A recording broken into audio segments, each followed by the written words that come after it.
The Opinion with Michael J. So today, our spotlight is obviously Canadian elections going to be happening, if you include today, total of 4 days, Monday the 28th. Today's Friday the 25th. Now, one of the things I've been trying to point out and emphasize, and it's been really hard, excuse me, for me to, I should have muted, for me to explain. Even though this is an opinion piece, we try to make sure that we have good analysis and good facts to support the opinion. Okay? So that's an important thing for you to understand, because it serves no one to just have an opinion without analysis and facts to support that opinion. And that's the most important thing. And there'll definitely be bias in my presentation because it's an opinion. Let's not kid yourself. It is an opinion, but it's an opinion that's slanted into a position that is deemed what is the best to provide no pain and suffering and a more harmonious, uplifting experience for everyone. May not be a perfect one, but just based on the circumstance, because circumstance, people have a hard time understanding free will. And they think you have free will, but you really, in a lot of ways, do not have free will, because circumstance dictates your reactions. And it could be economic, it could be emotional, and it could be many other factors. So circumstance will dictate and strip you of free will. But where you have free will is that you have the ability in how you respond to every action. So your reaction to every action. Just saying, folks. It's hard to explain these things sometimes, but this is the reality. This is where I'm coming from, just so you know. So anyways, the spotlight again is on YouTube podcasters that are partisan and very right-wing partisan. And, you know, this has been an issue in the United States and an issue here in Canada as well. It creeps up on you, and then all of a sudden you're going, what the WTF? What the? And that's the reality. You're not paying attention half the time. Through the left and right front lobes, going into the prefrontal cortex, you're taking in all this stuff and you're actually being manipulated. And most of the time, unless you're consciously aware, you don't realize it. So we got Jasmine Lane, which is one of the lovely lady, but I put her in the category of definitely conservative partisan to the extreme. And that's my opinion on it. And that's based on what I've seen, based on analysis, based on fact. And you'll see. I am Mark Carney. I'm the best of them all. I'm a great negotiator. I have managed crisis in the past. I would change the world. Trust me. And it appears. And there we have the Bloc Québécois, Mr. Oh, Blanchette. I call him LeBlanc, but it's Blanchette. Sorry. My apologies, Yves-Francois. But nonetheless, I have an issue with the Bloc because, you know, if you watch the debates, his only interest is Quebec. Just strictly Quebec. And language laws to have that Quebec. And, you know, Canada is bilingual. And if you understand the history and how George Brown put together John A. Macdonald and Cartier from the French, because, you know, he had a French invasion and then a British invasion, and we're going to have war to straighten that out. But instead, we created a confederation to allow the French and the English to coexist. English side was Upper Canada. French side was Lower Canada. Simple as that. And that's how Bytown was created, also known as, a.k.a. Ottawa. Used to be in Kingston, just to give you a little bit of a background on things. That it never happened. Earlier today, Mark Carney got up, stood behind a podium, and lied right to your face. He lied to the entire country again.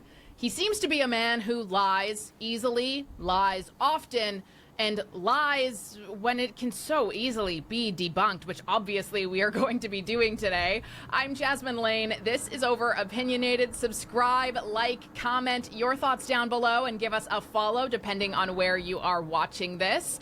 We have a lot to get through. CBC in particular, their fact checker actually got ripped to. Now, this gal has a lot of followers. What does it look like? 125,000 subscribers, and this video alone gets 30,000, or has had 30,000 views. To shreds, and it was very enjoyable to watch. Pierre Poilievre is calling out the bias, the censorship bills that the Liberals want to impose. I wonder why they would want to have more censorship. Many media outlets cannot actually share their information on Facebook and Instagram. This has really attacked our local independent media. This is another false narrative, because a guy by the name of Mark Zuckerberg, who happens to live in the States, was there in the back row during the inauguration of Agent Orange, a.k.a. Donald J. Trump, a.k.a. Mega South. Now here we have Maple Mega North, Pierre Poilievre. I'm just telling you the way I see it. Now, Facebook will suppress ideology that does not align with their way of thinking, and their way of thinking is manipulated by a guy by the name of Donald J. Trump and his ideology. Understand X, which said, oh, we're free speech. But yet the algorithms there as well have been altered and manipulated by an oligarch. Now they're North American oligarchs. Used to be exclusive to Russia for the most part, based on our knowledge, based on my knowledge, guaranteed, and my truths from what I know personally. So Twitter is influencing a partisan slant immensely. It's now known as the platform X, and it's in the direction of the conservatives. Facebook, the same way. Furthermore, Chatham Asset Management, which owns a good portion of the dailies here in Canada, which of note includes National Post, Toronto Sun, can't work for these dailies unless you've got a right-wing bias. That's just the way it is. That's just the way it is. So there you go. Nonetheless, this is what we're dealing with. Now, knowing that, plus you should know that this Chatham Asset Management also owned a company by the name of AMI.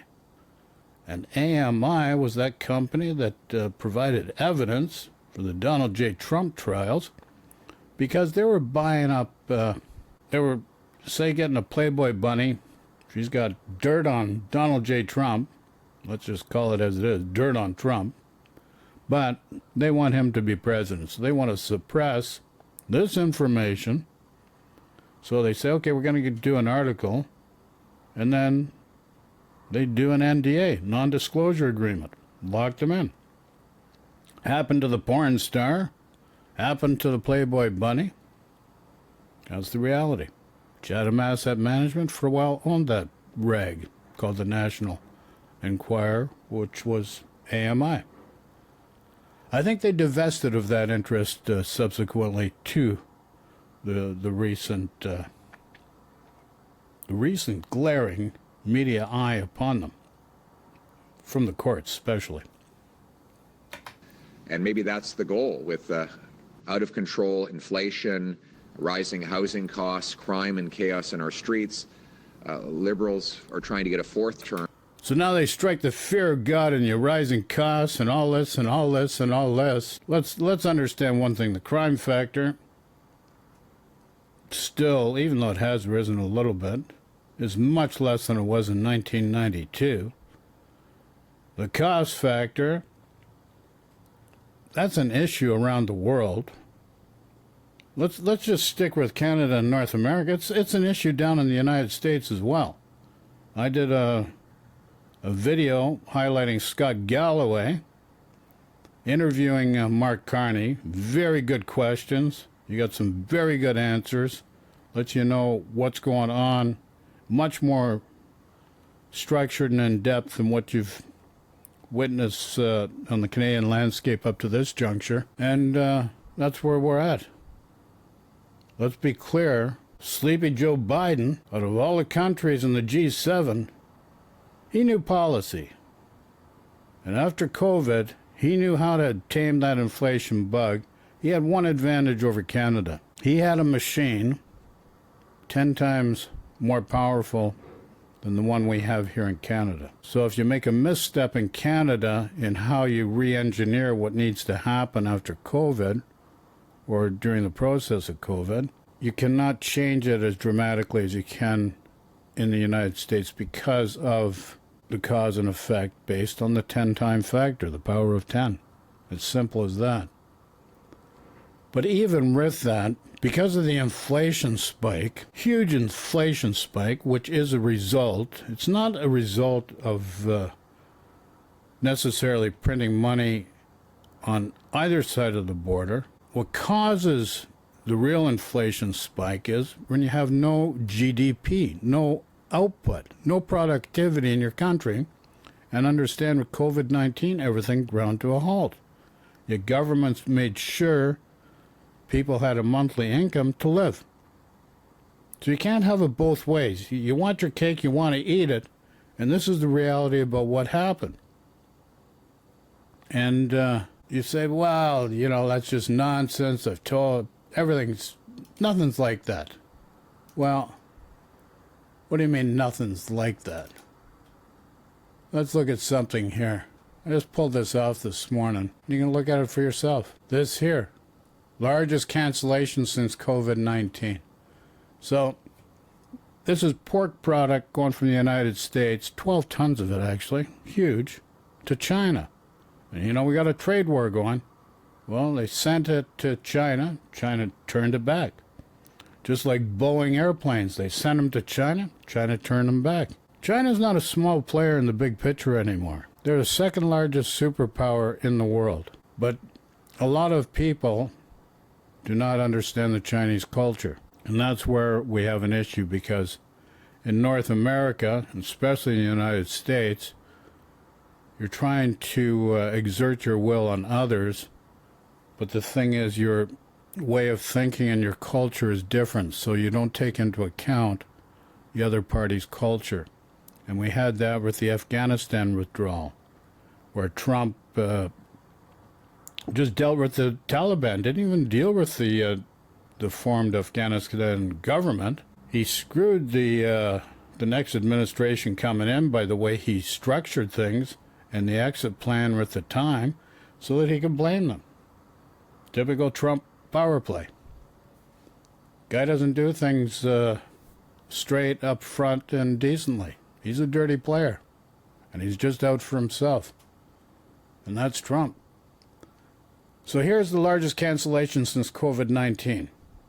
The last time an order this large was canceled was during the global pandemic, which severely disrupted supply chains and economies worldwide. Okay? So everybody's saying, oh, it's the liberals' lost 10 years. Come on, let's be honest.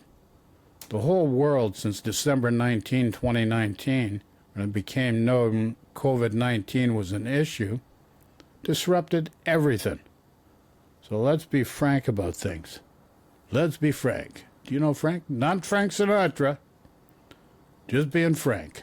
Their entire campaign is based on making you forget what happened over the last 10 years of Liberal government and forget what will happen in the next 15 years. Oh, this is a beautiful thing here.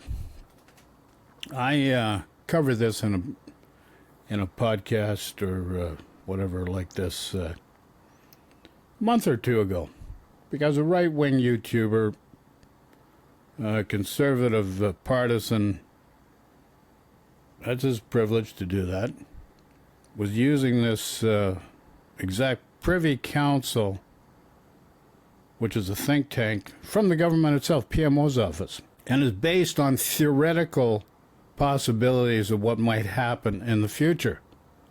Not that they will happen, but worst case scenarios and what the cause and effect would be. And now you're having it portrayed this way. This is where Pierre Poilievre, this guy's doing it without compunction, because all he wants is to be in the driver's seat. Doesn't matter the fact that he has no real plan, and he really does not. And he has stated in the Jordan B. Peterson interview, he's taking his thesis when he was in university. He's taking his knowledge when he was with housing minister under Stephen Harper back in 2008. And this is what he's going to apply to now. Well, guess what? This is 2025. What worked or didn't work back then, what makes you think it's going to work now? Because that's just friggin' insane. It's not going to work. We have to re-engineer our economy. We have to create new trading partners. Already out in the East Coast, Atlantic provinces, they're starting to dismantle trade barriers after the two meetings with Mark Carney. Same with Ontario.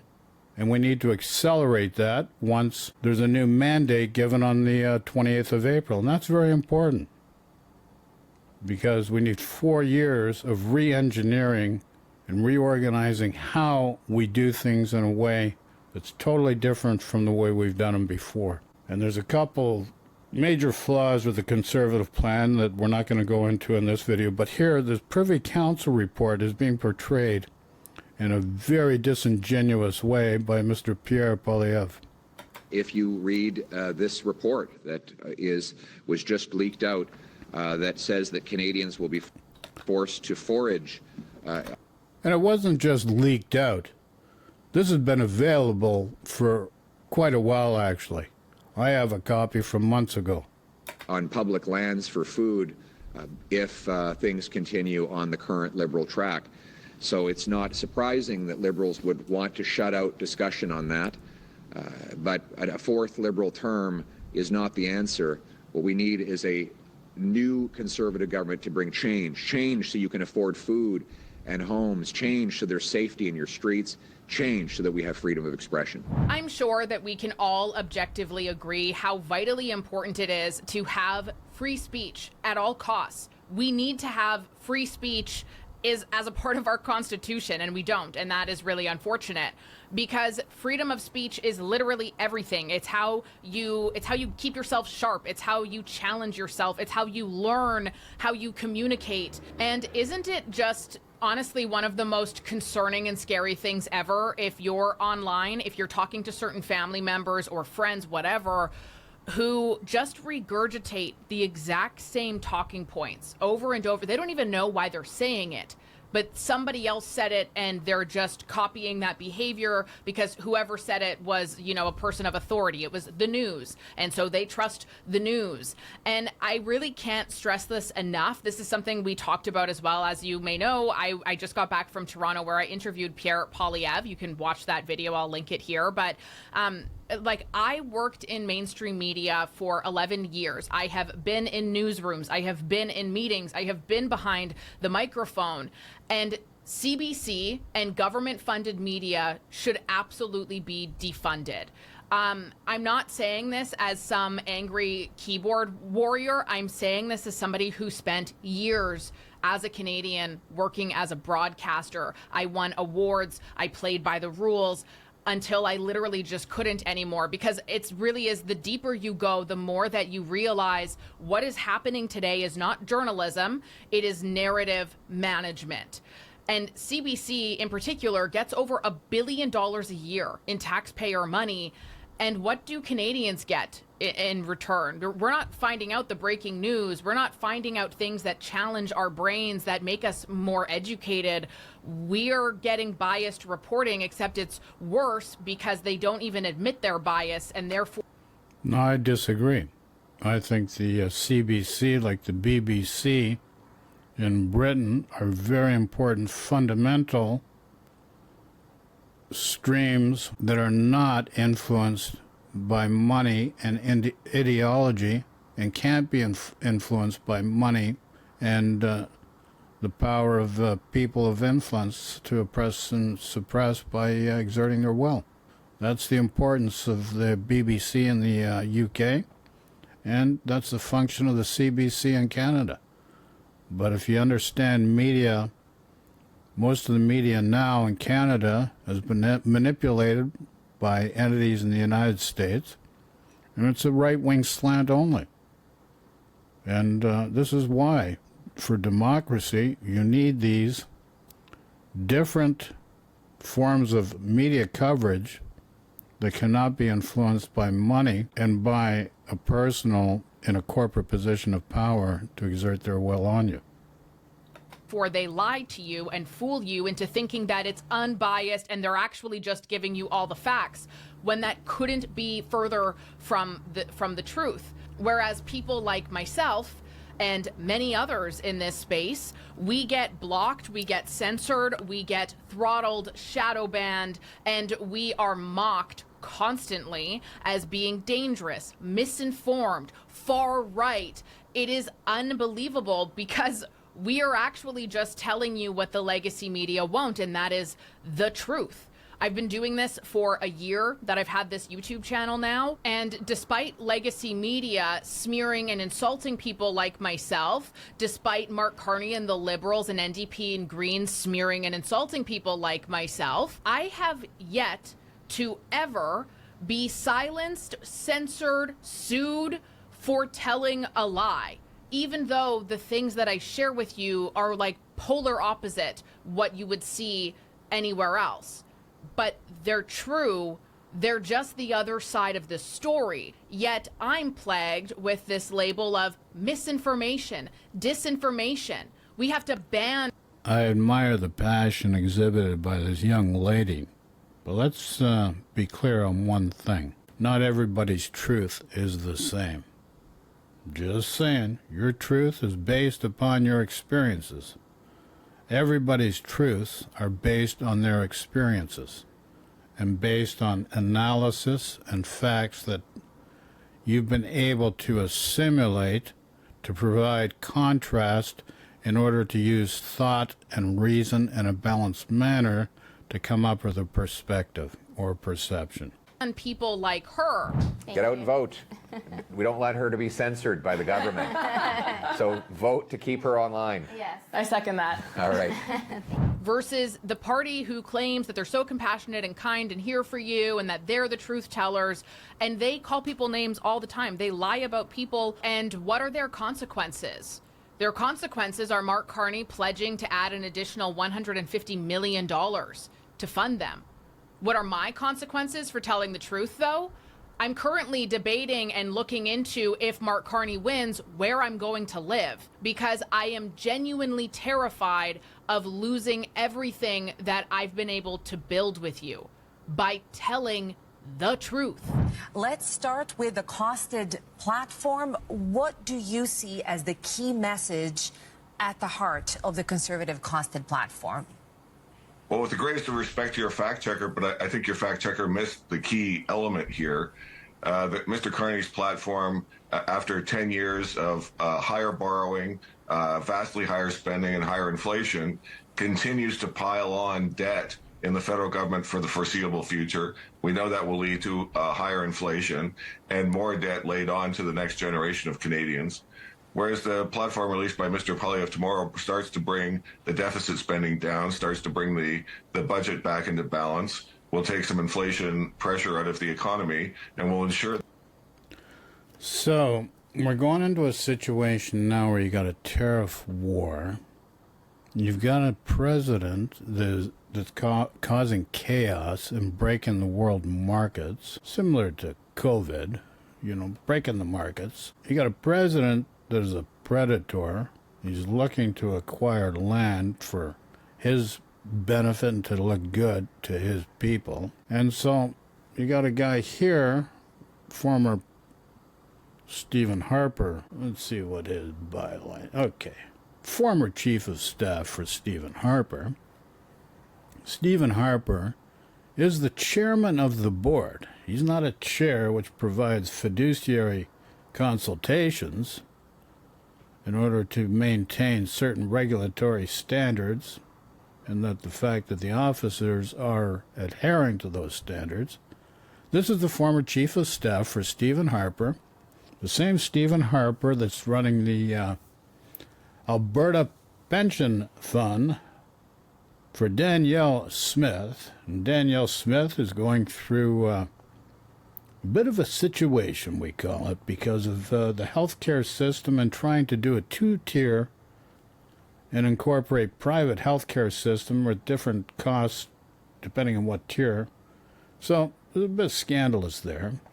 Danielle Smith went down and met with Donald Trump, Jordan B. Peterson, Kevin O'Leary, Mr. Wonderful, and based on the Breitbart interview, just asked succinctly to pause this tariff war because it seems to be giving a boost to the liberal cause in Canada. And if you pause the tariff war, that'll give us a chance to get Pierre Poilievre elected so that we can have somebody that's more in sync with your way of thinking. And that's it, full stop. In the federal government for the foreseeable future. We know that will lead to higher inflation and more debt laid on to the next generation of Canadians. Whereas the platform released by Mr. Poilievre tomorrow starts to bring the deficit spending down, starts to bring the budget back into balance, will take some inflation pressure out of the economy, and will ensure that the next generation of Canadians is not overly burdened by debt that we have run up.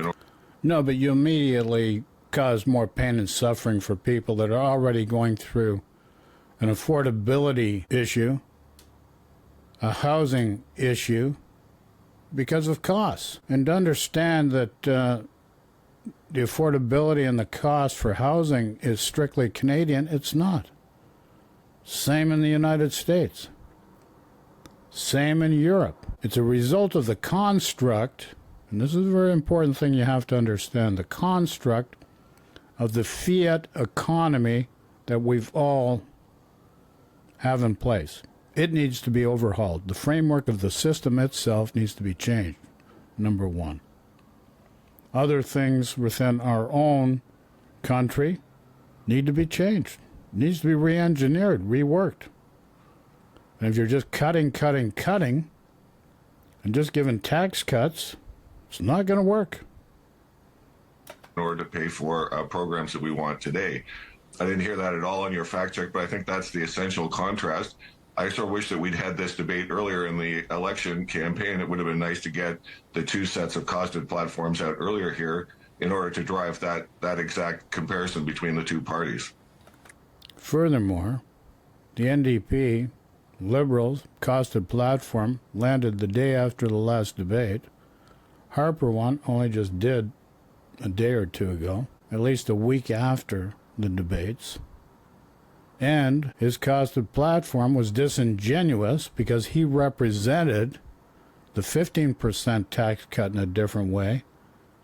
And based on his costed platform that became public, we find out it was back-end loaded, where the major benefit of that costed platform is in the fourth year.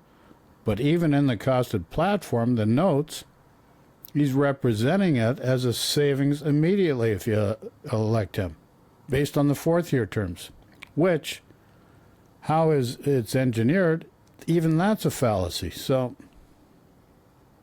just saying, folks, you just got to do your research. I'm not trying to sway who you're going to vote for. You have to make that decision. Change just for the sake of change, the old way that didn't work in 2008. Didn't work back when Brian Mulroney was around. But we're going to keep friggin' doing it over and over again. You're just going to get the same result. We got to do things differently. Ian, critics, of course, of the costed platform will say that it relies on policies that aren't yet in place on the economic growth and cuts that these measures will presumably create. What do you say to those criticisms? Well, we have had a government for the last 10 years that has not been focused on growing the Canadian economy, and as a result, the Canadian economy has had a no-growth decade. We're poorer, we're more divided, and we're weaker than we were 10 years ago. Mr. Poilievre's campaign is more focused on growing the natural resources of the economy, to connecting us better to international markets, growing the economy. Do you know how long it's going to take to pull these critical minerals out of the ground? Do you know how long it takes to put together a pipeline for oil? Do you know how long it takes for a pipeline for LNG? Let me give you an example of one. 2015 November, a guy like Justin Trudeau won an election, and that election meant he inherited a recession from the Stephen Harper government, and that was November 2015. Furthermore, in 2014, the price of oil tanked, and Alberta needed help, wasn't able to friggin', guys now will say, oh, Alberta subsidized Ontario and Quebec. Well, back in 2014, oil prices tanked, and Alberta needed help, and the feds stepped up and helped them. So November 2015, Justin Trudeau won an election. December 2015, Kitimat LNG pipeline was put into place. And it took up until just now, where it's finally being tested to become operational. And that's 11 years later. These things don't happen overnight. So that we get wealthier over time, and that will, of course, increase tax revenues along the way. So I don't see a problem with Mr. Poilievre's reliance on tax revenues in the future, given his strong focus on growing the economy. And I note that his... But here's the other thing this guy's not mentioning, and not every economist will mention it either, is these tax cuts end up bloating your operating expenses so that you have no capital to invest in the future. And this is where Mark Carney is doing it totally different, where he's getting the operating budget down in order to free up more capital expenditure funds to invest in Canada. And it's really just that simple. Now, I'm not going to watch this any further. I explained that. We're going to pivot to a different video now. Okay, so I've got Preet Bharara. He's the former Attorney General for the United States under President Obama. Now, another thing that you need to understand, or just to give you a little insight, Preet, he was the Attorney General that put a guy by the name of David Guzman from Panama. David Guzman was the key guy that was laundering money for the Colombian drug cartel and the Mexican drug cartels, also with another guy by the name of Ventura from Brazil. So the other thing you should know, there was a Trump Tower down there, and the guy that I know that brought Trump into the Russian fold to launder money for the Russians to create the oligarchs and put Putin into power eventually from the influence of Boris Yeltsin. Well, David Guzman was put in jail by Preet Bharara. And this is what nobody understands. And Donald Trump was convinced by the guy I know that, listen, you don't have to develop the property. We're going to one-stop shop. We're going to make sure that you don't have to spend any money, and all you have to do is create a management contract to take care of the hotel part. And here's the thing. Trump is so friggin' greedy, and he creates these contracts, even though everything's set up for him, that are one-sided. He goes too far overboard and makes it so oppressive and suppressive on the other party that he ends up with lawsuits, and that's why there was a lawsuit with Panama, Trump Tower in Toronto, and this is the reality. But the point here is I want you to understand this here. Talk about how the Trump policy, the tariff policy is insanity and inflationary, and there'd be like one other person from 1,000 economists who supports the Trump position, and that gives a false impression of equality. Is the press supposed to, I mean, what does the press do? Call up 99 sane economists and then have one insane economist to give a sense of the proportion? You can't do that. So how do you go about doing it without only giving the one side, even if it's a 95% plurality side? Yeah, I mean, Now, I believe, this is Delilah Litwick. She is a Canadian, actually. She was born in Ottawa. Down in the States, Stanford, Yale educated, lawyer. look, this is the press question of the age, right? The press question of the age is we lost public trust because we started to conflate analysis and opinion, right? We started to conflate fact and feelings. So so conflate means to take two sources and make it into one. And this is where you're seeing the YouTube with this girl, Jessica Lane, where they're conflating analysis into opinion only and fact into feelings. So this is the motivating factor. I'm not, and I'm stating this without prejudice. You have to make the decisions. You see what you see, and you have to make your own decisions. But this is the important thing that I wanted to bring to your attention, not coming from me, but coming from a different third party. And the thing is with these third parties, because they have degrees, accreditation, people give more respect to that. So this is the whole point in this exercise here. So let's just revisit this here. So this is Preet Bharara. He's a former Attorney General under Obama. Oh, and I think he might have also taken Martinelli, the president of Panama, and put him in jail, or a subsequent Attorney General did. But David Guzman, I know for sure. Handedness that the press sometimes feels obligated to impose on us is a real problem. And it's not just in the legal context. I had Justin Wolfers, great economics professor from the University of Michigan, talk about tariffs. And he makes the same point.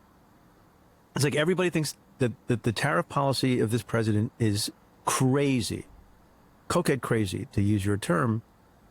But often a media outlet wants to present some version of the Trump side. And so they'll have one or two guys, one or two people talk about how the Trump policy, the tariff policy is insanity and inflationary. And they'd be like one other person from 1,000 economists who supports the Trump position. And that gives a false impression of equality. Is the press supposed to, I mean, what does the press do? Call up 99 sane economists and then have one insane economist to give a sense of the proportion? You can't do that. So how do you go about doing it without only giving the one side, even if it's a 95% plurality side?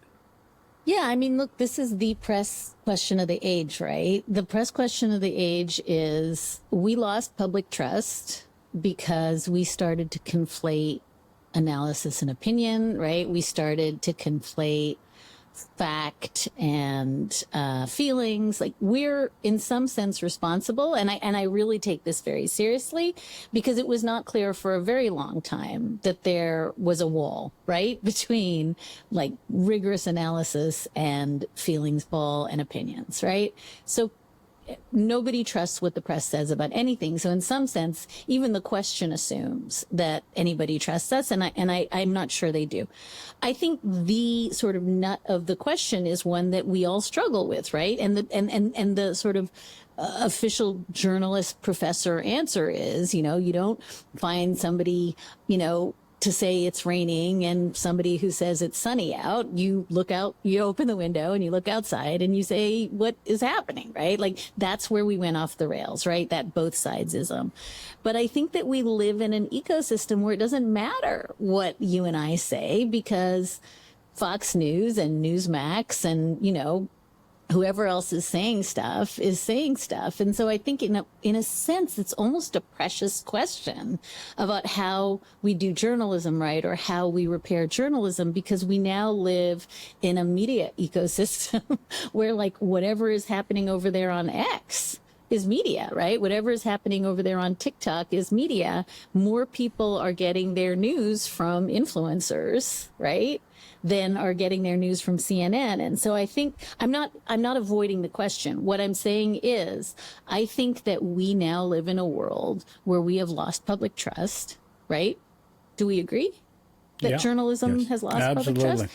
And that the way to fix it has to be some version of I want to say radical humility. Like, how do we claw our way back to having the public believe us again? And for me, the idea that I'm going to get one person on my show to say, like, the tariffs are like brilliant economic, Donald Trump is a seven, what are they now? We're past like, Hit the Agent Orange Donald J. Trump fanny pat the ass bullshit. You got it. Anyway, so here's the situation, folks. And you see it down in the United States.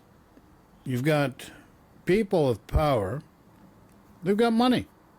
Mark Zuckerberg, Elon Musk, Twitter. This girl, Jessica Lane, that I profiling the podcaster that was interviewing Pierre Poilievre and his wife. Between her, Jasmine Lane, Moose and the Loose, and Elevate podcast, those three alone, they have almost 400,000 subscribers. So they'll hit an audience between all of them. This girl was 30,000, so if there's three of them, so there's 100,000 reads. Multiply that by 10, because every read's going to be spoken to from 1 person to 10. That's just the reality of what's been historically as is and what was, is, and will be.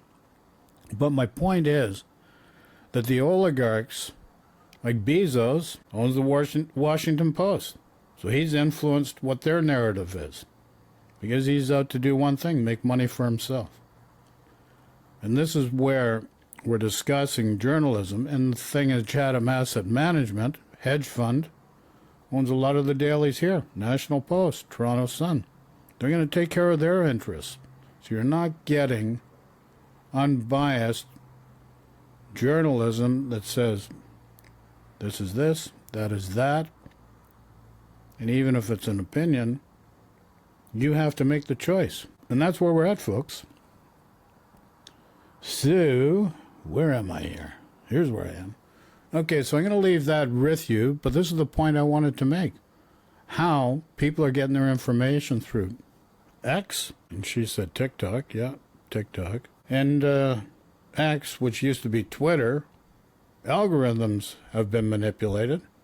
Facebook algorithms have been manipulated, because I've posted some videos on Facebook, and I know they've been manipulated based on my actual cause and effect, based on what I'm doing now compared to what I was doing in 2015. And that's the reality. So you have to take what you learn and figure out what's going to be best for you. And that's it. So I'd like to say thank you for watching. Be good to yourself first. And not in a narcissistic way, but be good to yourself. Be kind to yourself, your family. Let's all work together to make change things for the better. We don't need pain and suffering. People have gone through enough pain and suffering. We need to get rid of that mentality, that way of thinking, that way of operating. So, love and peace to everyone. Take care. Talk to you all soon. Ciao for now.